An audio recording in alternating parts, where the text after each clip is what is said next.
Hey guys, my name is Mohammad Arif और आप देख रहे हैं मेरे यूट्यूब चैनल डैड का आरिफ। गाइस, चैनल में आप सभी का बहुत बहुत स्वागत है। और आज जिस टॉपिक में मैं आपसे डिस्कस करने वाला हूँ, ये एक बहुत ही इंपॉर्टेंट टॉपिक है। बहुत सारे बच्चों का एक बहुत ही बड़ा डाउट होता है कि भाई कौन से कंपनी में मुझे प्लेसमेंट लेना चाहिए। अगर मेरे पास 4 ऑफर लेटर है तो मैं वो ऑफर लेटर देके कैसे जज करूँ कि मुझे कौन से कंपनी में जाना चाहिए। क्या क्या क्राइटेरिया होता है कि मैं ये क्राइटेरिया देख के मैं जज कर लूँ कि हाँ ये कंपनी बढ़िया है। पहला चीज़ ये हो गया। दूसरा मैं आपसे बात करूंगा कि एक सैलरी का जो आपका स्लिप आता है, वो सैलरी स्लिप से आप कैसे डिसाइड करो अपने ऑफर लेटर में देखे कि कौन से कंपनी में आपको कितना सैलरी मिलेगा और कौन सा कंपनी सही है मेरे लिए। ये दूसरा पैरामीटर हो गया। थर्ड पैरामीटर हो गया, फ्यूचर में ये कंपनी का क्या स्कोप है, मेरा ग्रोथ ये कंपनी में कैसा होगा, ये सारे चीज़ को कैसे स्टडी करें।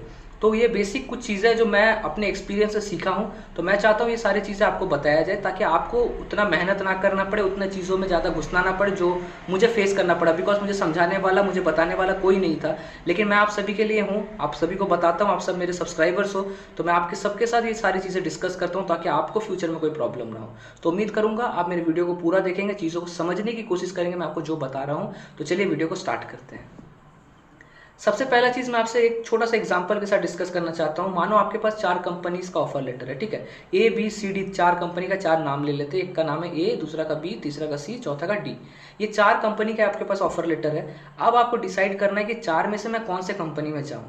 तो इसका क्या क्या क्राइटेरिया होना चाहिए डिसाइड करने का। बहुत सारे बच्चे यही कंफ्यूजन में हो जाते हैं कि जिसका प्लेसमेंट ज़्यादा है उसमें चले जाओ, जिसका पैकेज ज़्यादा है वो कंपनी में जाके ज्वाइन कर लो। ये बहुत सारे बच्चों का ये एक बहुत ही बड़ा मिसकंसेप्शन है। इसी को मैं आज क्लियर करने के लिए आया हूँ। सिर्फ कोई भी कंपनी का आप पैसा देख के अगर वो कंपनी में जंप कर जाते हो कि ये कंपनी का मेरा पैकेज ज़्यादा है, तो वो आपको बहुत बड़ा नुकसान, एक खाई में आपको ढकेल सकता है। उसको स्टडी करने का एक तरीका होता है, किस तरह से उसको स्टडी किया जाए वो एक एक करके मैं आपके साथ डिस्कस कर रहा हूँ। सबसे पहला चीज़ जो मैं आपसे ये बता रहा हूँ कि सबसे पहले कंपनी का बैकग्राउंड चेक करो। कंपनी का बैकग्राउंड चेक क्या होता है, ये होता है कि वो अपने एम्प्लॉयज़ को किस तरह से ट्रीट करता है। पहला चीज़ हो गया। वो कैसे पता चलेगा, आप गूगल में जाकर सर्च कर सकते हो कंपनी के बारे में, उसमें कंपनी का वेबसाइट आ जाएगा। जब कंपनी का वेबसाइट आएगा तो कंपनी के वेबसाइट को चेक करो, क्या ऑथराइज्ड कंपनी है, पहला चीज़। दूसरा चीज़, कंपनी कौन कौन से जगह में प्रोजेक्ट कर रहा है। अब प्रोजेक्ट बहुत सारी जगह में करने से क्या होता है ना, मानो सब आपको एक पर्टिकुलर प्रोजेक्ट के लिए हायर किया गया है। अगर ये कंपनी का बहुत सारा ऑनगोइंग प्रोजेक्ट है तो यहाँ काम खत्म होने के बाद आपको दूसरे प्रोजेक्ट में आपको बैठा दिया जाता है, दूसरे कंपनी प्रोजेक्ट में आपको भेजा जाता है। लेकिन अगर ये कंपनी उतना काम नहीं कर रहा है तो आपको स्टैंड बाई में रख दिया जाएगा। स्टैंड बाई में रखने से क्या होता है, मानो ये कंपनी में आपको एक पर्टिकुलर काम मिला, तो उसके बाद 6 महीने आपको घर में बैठना पड़ेगा, फिर बोलेंगे कि दूसरा प्रोजेक्ट आएगा तो मैं आपको हायर करूँगा। ये चीज़ भी मैटर करता है। बहुत सारे लोग बड़ा नाम देकर चले जाते हैं कि ये फलाना कंपनी में मुझे अच्छा काम मिल रहा है, लेकिन 6 महीने के बाद वो अपने घर में बैठे रहते हैं। ये चीज़ का ध्यान ज़रूर रखना कि कंपनी के बारे में सर्च करो कि कंपनी, उसके प्रोजेक्ट्स बहुत होने चाहिए, बहुत सारे प्रोजेक्ट में ये काम करना चाहिए। पहला पैरामीटर हो गया। दूसरा पैरामीटर हो गया, ऑफर लेटर को बढ़िया से स्टडी करो। एक ऑफर लेटर वो चीज़ है जो कंपनी का पूरा आपको इतिहास बता देता है। अगर आप वो कंपनी में जॉब करने जा रहे हो तो सबसे मेन चीज़ जो आपको मिलता है वो ऑफर लेटर। जब तक आपको कोई कंपनी ऑफर लेटर प्रोवाइड नहीं करता तब तक आप वो कंपनी ज्वाइन बिल्कुल मत करना। बहुत सारे ऐसे कंपनीज होते हैं, मैंने देखा है, जो कंपनी क्या करते हैं, पहले बोलते हैं आपके आके मेरे पास ज्वाइन कर लो, 2-3 महीने का ट्रेनिंग ले लो, उसके बाद हम आपको ऑफर लेटर प्रोवाइड करेंगे। बिल्कुल मैं आपको रिक्वेस्ट कर रहा हूँ, गलती से वो कंपनी में पैर कदम रखने की कोशिश भी मत करना। वो कंपनी आपको डुबा देगा। बिकॉज 2 महीने वो आपसे काम निकाल के तीसरे महीने वो आपको गायब कर देगा। जब तक आपके हाथ में ऑफर लेटर नहीं आता तब तक आपका कोई एग्जिस्टेंस नहीं होता। देखो 3 महीना से क्या मेरा तात्पर्य है ये भी मैं आपको बता देता हूँ। मानो 3 महीना वो आपको ट्रेनिंग दे दिया, उसके बाद आपको ऑफर लेटर मिलेगा, तो आपका जो एक्सपीरियंस है ना वो 3 महीना कट जाएगा। आपको जो ऑफर लेटर जब से मिलता है ना, आप नेक्स्ट कंपनी में जब स्विच करोगे तो आपका वो ऑफर लेटर से जज करता है कि आप कब से काम स्टार्ट किए हो। आपने 3 महीने का जो ट्रेनिंग किया है, जो काम किया है, वो काउंट बिल्कुल नहीं होगा, तो आपका 3 महीना वेस्ट हो गया। बाकी लोग आपसे 3 महीना आगे निकल गए। ये चीज़ का ध्यान रखना। तो जब तक कोई कंपनी आपको ऑफर लेटर प्रोवाइड नहीं करता है तो आपको वो कंपनी में कदम रखना ही नहीं है। दूसरा पैरामीटर जिसके बारे में आपसे डिस्कस कर रहा हूँ वो है कंपनीज का ऑफर लेटर को बढ़िया से स्टडी करो, एक एक पॉइंट को स्टडी करो। देखो क्या वो कंपनी मेरे को फूडिंग प्रोवाइड कर रहा है, क्या वो कंपनी मेरे को रहने का प्रोवाइड कर रहा है, क्या वो कंपनी मुझे ट्रैवल प्रोवाइड कर रहा है, क्या वो कंपनी मुझे बेसिक फैसिलिटीज़ प्रोवाइड कर रहा है, क्या वो कंपनी में मुझे पीएफ मिल रही है, क्या वो कंपनी में मेरा टीडीएस कितना कट रहा है, वो कंपनी में मेरा पीएफ कितना कटता है, कितना परसेंटेज पीएफ कट रहा है, कितना परसेंटेज टीडीएस कट रहा है, टैक्सेस कितने कट रहे हैं। ये सारे चीज़ों को देखो। ये सारे चीज़ों को अगर आप नहीं स्टडी करोगे तो फिर दिक्कत होगा। पता चलेगा कि आपका सैलरी 1.5 लाख रुपया है लेकिन कट के आपके हाथ में 60,000 आ रहा है। तो क्या मतलब है, मेरे ये बात को समझने की कोशिश करो। अगर 1.5 लाख सैलरी है, आप हाइप बना दियो कि मेरा 1.5 लाख सैलरी है, लेकिन आपके बैंक में आ रहा है 50,000 रुपया, 60,000 रुपया, तो ये तो गलत है ना। ये तो बेकार हो गया पूरा आपके लिए ये तो कोई फ़ायदा का काम नहीं हुआ, ये तो आपके लिए लॉस का काम हो गया। ये चीज़ का ध्यान आपको रखना है। तो अब मैं जो आपको फाइनल जो चीज़ के बारे में डिस्कस कर रहा हूँ वो है सैलरी। एक ऑफर लेटर में आपको सैलरी का पूरा ब्रेकअप दिया रहता है कि आपका बेसिक पे कितना होगा, आपको अलाउंस कितने मिलेंगे, आपको ट्रैवल अलाउंस कितने मिलेंगे, आपको कितने सीटीसी क्या है।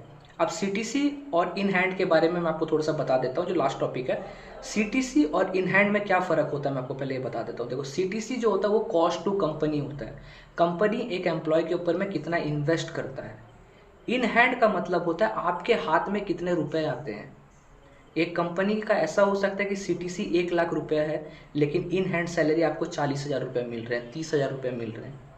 ये भी होता है, इस चीज़ का ध्यान रखना। वो बहुत सारे अलाउंस शो कर देते हैं, ये अलाउंस वो अलाउंस करके वो आपका उतना पैसा डिडक्ट कर देते हैं। आपके पास आता है, हाथ में आपका आता है 30,000 रुपये, 40,000 रुपये, ऐसे बहुत सारे केसेस होते हैं। तो अपने जब भी आप ऑफर लेटर आपको मिलता है तो सबसे पहले एचआर के साथ यही बात को डिस्कस करो कि भाई मेरा इन हैंड कितना है बताओ मुझे। आप मुझे ऑफर लेटर में सीटीसी कितना लिखा है मुझे नहीं देखना है, मेरे हाथ में एट द मंथ एंड, जब मंथ का एंड होगा तो मेरे बैंक में कितने रुपए आएंगे। तो इससे दो डिफरेंस मैं आपको बता रहा हूँ। मानो एक कंपनी आपको 1 लाख रुपए प्रोवाइड कर रहा है, दूसरा कंपनी आपको 50,000 रुपये प्रोवाइड कर रहा है। लेकिन ये 50,000 जो प्रोवाइड कर रहा है 50,000 का 50,000 आपके बैंक में आ जा रहा है, और जो कंपनी आपको 1 लाख रुपये प्रोवाइड कर रहा है उसका कट कुट के आपके पास आ रहा है 50,000 रुपीज़। तो आपके पास दोनों कंपनी का जो इक्व बैलेंस है वो सेम है, दोनों कंपनी में आपको सेम लेवल ऑफ सैलरी मिल रहा है। लेकिन जो कंपनी आपको 1 लाख रुपये प्रोवाइड कर रहा है वो आपसे डबल काम लेगा, जो आपको 50,000 प्रोवाइड कर रहा है उससे हाफ काम लेगा, बिकॉज सैलरी का डिफरेंस आ जा रहा है। वो आपको दिखा दिया कि मैं भाई तुझे 1 लाख रुपये प्रोवाइड कर रहा हूँ तो तू मुझे 5 लाख का काम करके दे। ये आपको बोलेगा भाई मैं 50,000 प्रोवाइड कर रहा हूँ तो मुझे 2 लाख का काम करके दे। ये डिफरेंस आप समझ रहे हो मैं क्या बोल रहा हूँ, ये डिफरेंस समझो। और एक चीज़ जो मैटर करता है, जो बहुत इंपॉर्टेंट है, सिर्फ कंपनी का बड़ा बड़ा नाम सुन के कोई कंपनी में जाके ज्वाइन मत कर लेना, उसका बैकग्राउंड चेक करना। वो कंपनी में अगर आप कोई आपके जान पहचान वाले, कोई रिलेटिव्स या फिर कोई आस पड़ोस वाले, आप लिंक्डइन से पता कर सकते हो, फेसबुक से पता कर सकते हो, कंपनी के कोई एम्प्लॉयज से कनेक्शन बना सकते हो कि भाई सैलरी का क्या सिस्टम है। बहुत बार ऐसा होता है मेरे दोस्त, मैं आपको बता रहा हूँ, ये मैंने खुद पर्सनली देखा है लोगों का, कि ऐसा होता है कि वो कंपनी का रेपुटेशन बहुत अच्छा है, बहुत ही अच्छा नाम है, लेकिन जो सैलरी जब टाइम आता है पता चलता है 3-3 महीने, 4-4 महीने, 5-5 महीने लोगों को सैलरी नहीं मिल रहा है। 5-5 महीने उनका सैलरी डिडक्ट हो गया, हाफ सैलरी उनके अकाउंट में आ रहे हैं। तो आपको क्या मतलब उतना बड़ा कंपनी में काम करें जब आपको पर्टिकुलर सैलरी टाइम पे नहीं मिल रहा है। उससे अच्छा तो आप कोई छोटी कंपनी में काम कर सकते हो जहां आपको मंथली पर्टिकुलर सैलरी, आपको पर्टिकुलर डेट में आपका सैलरी आना ही आना है।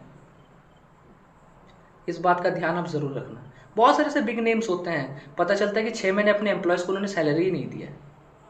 और बहुत सारे ऐसे कंपनीज होते हैं जो छोटे कंपनीज होते हैं लेकिन टाइमली अपने एम्प्लॉयज़ को सैलरी देते हैं। तो बड़ा नाम के पीछे मत भागो, ये देखो कि सैलरी टाइम पे आपको मिल रहा है। At the end of the day पैसा ही मैटर करता है। आप जॉब कर रहे हो किस लिए? पैसे के लिए।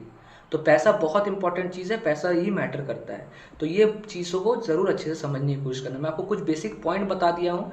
ये सारी चीज़ों को अगर आपने दिमाग में रख के कोई कंपनी में बैठते हो, कोई कंपनी का जॉब ऑफर एक्सेप्ट करते हो तो आपको बहुत हेल्प होगा। मुझे बताने वाला कोई नहीं था, आपको बताने वाले में मैं आता हूँ। तो अगर आपको और भी कोई डाउट हो तो कमेंट करोगे, मैं आपके वो कमेंट का भी रिप्लाई दूंगा। और भी चीज़ें, अगर कोई भी चीज़ के ऊपर में आपको डाउट है तो वो सारी चीज़ें मुझे पूछ सकते हो, मैं आपको बताऊंगा। तो बिना कोई डाउट के आप मुझे हर एक एक पॉइंट मैं आपको समझा दिया हूँ। अब आपको कोई भी डाउट होता है तो कमेंट, प्लीज़ कमेंट करना, मुझसे पूछना। मैं हर कोशिश करूँगा कि आपके लिए और भी अच्छे अच्छे वीडियोस बनाऊँ ताकि आपका कोई भी डाउट ना रहे। उम्मीद करता हूँ ये वीडियो आपको अच्छी लगी होगी।